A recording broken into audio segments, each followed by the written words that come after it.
Stand. Sanjay हमेशा की तरह मुस्कुराते हुए अपनी मैगी की ठेला लगा रहा है। बगल में ही ऋषि की सब्जी की दुकान है। ऋषि स्वभाव से थोड़ा चिड़चिड़ा है और अपने महंगे बैंगन सजा रहा है। ठेले पर एक छोटा सा बोर्ड टंगा है, संजय की मैगी सिर्फ 10 रुपए, पेट भरेगा, नियत भी।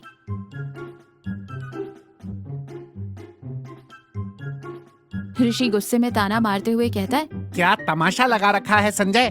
10 रुपए में मैगी? बाजार में प्याज का भाव आसमान छू रहा है और तू 10 रुपए में दावत दे रहा है।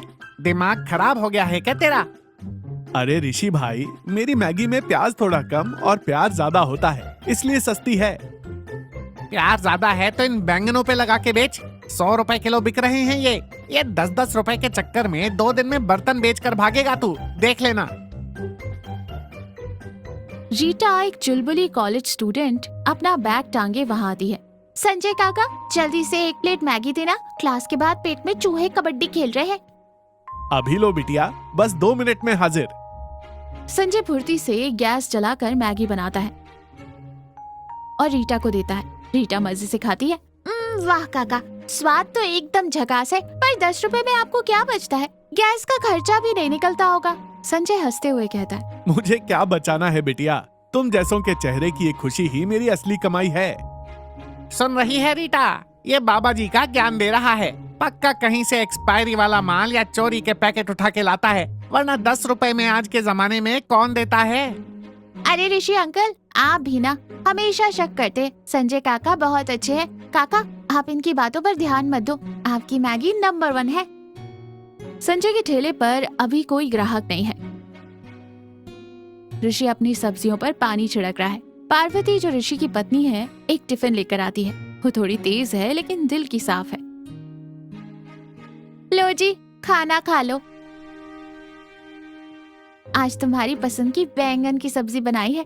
ऋषि खुश होकर टिफिन लेता है। आहा पार्वती, तेरे हाथ की बैंगन की सब्जी के क्या कहने। और टिफिन खोलकर खाना शुरू कर देता है। महक उड़कर संजय तक जाती है। वो लंबी सांस खींचता है। वाह, क्या खुशबू है। बैंगन की सब्जी मुझे भी बहुत पसंद थी। जब से मेरी घरवाली गई है, बैंगन का स्वाद ही भूल गया हूँ। पार्वती तरस खाते हुए कहती है, अरे संजय भैया, तुम्हें बैंगन की सब्जी पसंद है तो कल मैं तुम्हारे लिए भी थोड़ी सी ले आऊंगी। क्या 100 रुपए किलो के बैंगन इसे खिलाएगी? घर लौटाने का इरादा है क्या? चुप करो जी, बेचारा 10 रुपए में सबको भरपेट मैगी खिलाता है। हम उसे 2 चम्मच सब्जी नहीं दे सकते? इसका 10 रुपए का नाटक इसे ही मुबारक।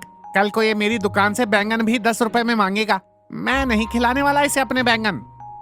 संजय के ठेले पर रीटा और 2-3 अन्य लोग मैगी खा रहे हैं। ऋषि अपनी खाली दुकान पर बैठा जल भुन रहा है।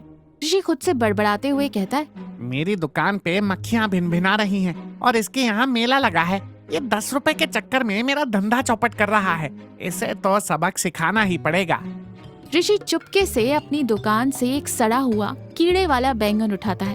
वो दबे पांव संजय के ठेले के पास जाता है और मैगी के बर्तन में उसे डालने की कोशिश करता है। तभी संजय पलट जाता है। संजय हैरानी से कहता है, अरे ऋषि भाई, ये सड़ा हुआ बैंगन मेरी मैगी में क्यों डाल रहे हो? मेरी मैगी में तो बैंगन नहीं पड़ता। रीटा और बाकी लोग रुक जाते हैं और ऋषि को घूरते हैं। ऋषि रंगे हाथों पकड़े जाने पर सकपका जाता है। अरे नहीं संजय, मेरे बैंगन बहुत बढ़िया हैं। मैंने सोचा तेरी मैगी में डालूंगा तो थोड़ा स्वाद बढ़ जाएगा। रीटा गुस्से में कहती है, सड़े हुए बैंगन से स्वाद बढ़ेगा? ऋषि अंकल, आपको शर्म नहीं आती? संजय काका 10 रुपए में सबका पेट भरते हैं और आप जलन के मारे उनके ठेला बंद करवाना चाहते हो? ऋषि शर्मिंदा होकर सिर झुकाता है। नहीं रीटा, मेरा ऐसा मतलब नहीं था। संजय रीटा को शांत करते हुए कहता है, कोई बात नहीं बिटिया, गुस्सा मत करो। लगता है ऋषि भाई को भी जोरों की भूख लगी है। क्या मैं तेरी मैगी खराब करने आया था और तू मुझे मैगी खिलाएगा? संजय मुस्कुरा कर कहता है, आपने मेरी मैगी खराब नहीं की ऋषि भाई, बस अपने बिना बिके बैंगनों का गुस्सा निकाला है। लो, ये गर्मा गर्म मैगी खाओ, गुस्सा थूक दो। संजय का ठेला आज बंद है। ऋषि अपनी दुकान पर उदास बैठा है। तभी पार्वती आती है। क्या बात है जी, संजय का ठेला आज दूसरे दिन भी नहीं खुला, सब ठीक तो है ना? ऋषि उदास मन से कहता है। पता नहीं पार्वती, उसकी वो 10 रुपए वाली आवाज के बिना ये बस स्टैंड बिल्कुल सूना लग रहा है। मन नहीं लग रहा मेरा। तभी रीटा आती है। वो भी परेशान दिख रही है। ऋषि अंकल, संजय काका कहाँ है? मुझे उनकी वाली मैगी की बहुत याद आ रही है। 10 रुपए में बेचेगा तो यही होगा ना बेटा, घाटे में आ गया होगा बेचारा, बंद कर दी होगी ठेली। मैंने तो पहले ही कहा था कि ये धंधा नहीं टिकेगा। तभी पीछे से एक जानी पहचानी आवाज आती है। संजय खड़ा है, थोड़ा थका हुआ है, पर चेहरे पर वही पुरानी मुस्कान है। क्या बात है, आज मेरी बहुत याद आ रही है सबको। काका, कहाँ गायब थे 2 दिन से? हमने आपको कितना मिस किया। कहीं नहीं बिटिया, मौसम बदल रहा है ना, थोड़ा बुखार था तो घर पर ही आराम कर रहा था। तो सच सच बता संजय, 10 रुपए में तुझे मिलता क्या है? क्यों अपना नुकसान कर रहा है भाई? तेरी वजह से मुझे रात भर नींद नहीं आई। संजय गंभीर होकर और शांत स्वर में कहता है। ऋषि भाई, बात पैसों की नहीं है। सालों पहले मैं अपनी छोटी बेटी को लेकर शहर के अस्पताल गया था। लौटते वक्त उसे भूख लगी। एक ठेले पर उसने मैगी खाने की जिद की। प्लेट 50 रुपए की थी और मेरी जेब में वापसी के किराए के बाद सिर्फ 10 रुपए बचे थे। जब मैं उसे रोता हुआ लेकर लौट रहा था तो एक अजनबी ने आगे बढ़कर उसे मैगी खरीद कर दी। सब एक साथ शांत खड़े ध्यान से सुन रहे हैं। उस दिन मैंने तय किया था कि जब भी मैं कुछ काम करूंगा तो ये सोचकर करूंगा कि किसी की जेब में अगर सिर्फ 10 रुपए भी हों तो भी वो भूखा ना लौटे। मुझे शायद मुनाफा नहीं होता, पर जो सुकून मिलता है ना, वो लाखों रुपए से भी बढ़कर है। ऋषि आंखों में आंसू लिए कहता है। मुझे माफ कर दे संजय, मैं तो सिर्फ अपना फायदा देख रहा था। पैसों के लालच में मैंने इंसानियत तो देखी ही नहीं। तू मुझसे बहुत बड़ा है भाई। अरे ऋषि भाई, माफी कैसी, हम सब पड़ोसी ही तो हैं। और वैसे भी मुझे आपके बैंगन बहुत पसंद हैं। चलो चलो, ये सब छोड़ो। संजय भैया, आज दोपहर का खाना हमारे घर पर। तुम्हारे लिए मैं खुद गर्मा गर्म बैंगन की सब्जी बनाऊंगी। संजय खुश होकर कहता है। अरे वाह, बैंगन की सब्जी, मजा आ जाएगा।